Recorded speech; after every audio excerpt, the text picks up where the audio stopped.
రైతాంగాన్ని గాలికి వదిలేసి 5 ఏళ్లు ప్యాలెస్లో నిద్రపోయే వారికేం తెలుసు రైతు కష్టమని పులివెందుల ఎమ్మెల్యే జగన్ రెడ్డిపై టీడీపీ సీనియర్ నాయకులు మాచర్ల మార్కెట్ యార్డ్ మాజీ చైర్మన్ యాగంటి మల్లికార్జునరావు ఆగ్రహం వ్యక్తం చేశారు. ఆయన క్యాంపు కార్యాలయంలో పల్నాడు విజన్తో మాట్లాడారు. వైసీపీ 10 ఏళ్ల పాలనపై ధ్వజమెత్తారు. వరదల్లో బురద రాజకీయాలు చేయడానికి సిగ్గులేదా జగన్ అని మండిపడ్డారు. అన్నదాత సుఖీభవతో పంట పెట్టుబడి సహాయం అందించి రైతును ఆదుకుంది సీఎం చంద్రబాబు నేతృత్వంలోని కూటమి ప్రభుత్వమని స్పష్టం చేశారు. ఇప్పటికైనా నీచ రాజకీయాలు మానుకొని బుద్ధి తెచ్చుకోవాలని జగన్ ఆయన కోసం ఈ సందర్భంగా యాగంటి సూచించారు. మరి నిన్న చూశారు రాష్ట్ర ప్రజలందరూ కూడా వైఎస్ జగన్మోహన్ రెడ్డి గారు బురద రాజకీయం చేయడం కోసం తుఫాను వచ్చిపోయి 10 రోజులు దాటిపోయింది. నిన్న కృష్ణా జిల్లా పెడన కనమలూరు నియోజకవర్గాల్లో పర్యటిస్తూ తుఫాను రైతులను పరామర్శించడం కోసం భారీ ఎత్తున బ్యాండ్ మేళాలు, డీజేలు, తపాకాయలు కాల్చుకుంటూ ప్రచారం చేస్తూ తన రాజకీయ లబ్ధి కోసం ఉపయోగించుకోవడం కోసం నిన్న కేవలం బురద రాజకీయం చేయడం కోసం ఆయన 10 రోజులు తుఫాను వచ్చిపోయి 10 రోజుల తర్వాత నిన్న రాష్ట్రానికి పర్యటన రావడం జరిగింది. మరి ఆయన హయాంలో రైతులకు ఏం చేశాడో ఒకసారి ఆయన చెబితే బాగుంటుంది. ఆయన హయాంలో మరి రైతులు అన్ని రకాలుగా ఆదుకున్నానని చెప్పి అన్నాడు. నీ హయాంలో రైతులకు నువ్వు ఏమిచ్చావు? అన్నదాత సుఖీభవ అని రైతు భరోసా కింద నువ్వు ఇచ్చింది 13,500 కేంద్ర ప్రభుత్వం నీళ్ళతో కలిపి. ఈరోజు కూటమి ప్రభుత్వం అన్నదాత సుఖీభవ పథకం ద్వారా 20,000 రూపాయలు ఈరోజు ఇస్తున్నాం మేము రైతులకి. అట్లాగే మందు కట్టలన్నీ కూడా రైతులకి సకాలంలో సక్రమంగా రైతు భరోసా కేంద్రాల ద్వారా, సొసైటీల ద్వారా, మార్కెట్ సెంటర్స్ ద్వారా అన్ని రకాల మందు కట్టలు కూడా ఈరోజు రైతులకి అందించిన ఘనత ఈ కూటమి ప్రభుత్వాన్ని.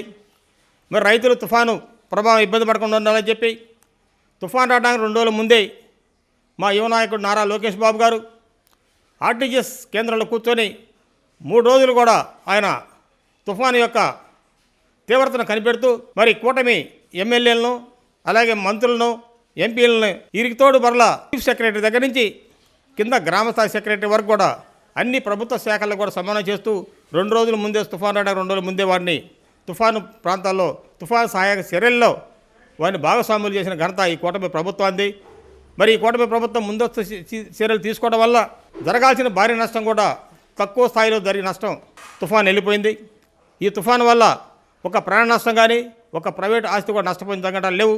రైతులు మాత్రం కొంత నష్టం జరిగిన మాట వాస్తవం. ఆ రైతుల నష్టం నివారణకు మరి ఈరోజు రాష్ట్ర వ్యాప్తంగా కూడా అధికారులంతా వ్యవసాయ శాఖ అధికారులతో పర్యటించి ఎన్ని ఎకరాలు సుమారు 1,60,000 హెక్టార్లలో వరి, పత్తి అలాగే కంది పంటకు నష్టం జరిగిన మాట వాస్తవం. ఇవన్నీ కూడా సేకరించి కేంద్ర ప్రభుత్వానికి కూడా నివేదిక ఇవ్వడం జరిగింది. ఈరోజు కేంద్రంలో ఉన్న ఎన్డీఏ ప్రభుత్వ సహాయ సహకారాలతో రాష్ట్రంలో ఉన్న కూటమి ప్రభుత్వం నష్టపోయిన ప్రతి రైతన్నకు కూడా పూర్తి ఆర్థికంగా సహాయ సహకారాలు అందిస్తుంది ఈ కూటమి ప్రభుత్వం అని చెప్పి కూడా ఈ సందర్భంగానే తెలియజేసుకున్నాను. కేవలం రాజకీయ లబ్ధి కోసం తుఫాన్లో నష్టపోయిన రైతులను రెచ్చగొట్టి కూటమి ప్రభుత్వానికి వ్యతిరేకంగా రాజకీయ లబ్ధి పొందడం కోసం ఈ జగన్ పర్యటన చేసేది తప్ప ఈ రాష్ట్ర ప్రజల మీద ప్రేమ ఉండి కానీ లేకపోతే ఈ రాష్ట్రాన్ని అభివృద్ధి చేయాలన్న ఆలోచన కానీ ఈ జగన్మోహన్ రెడ్డికి ఏ క్వశ్చన్ లేదని చెప్పి కూడా ఈ సందర్భంగానే తెలియజేసుకుంటాను.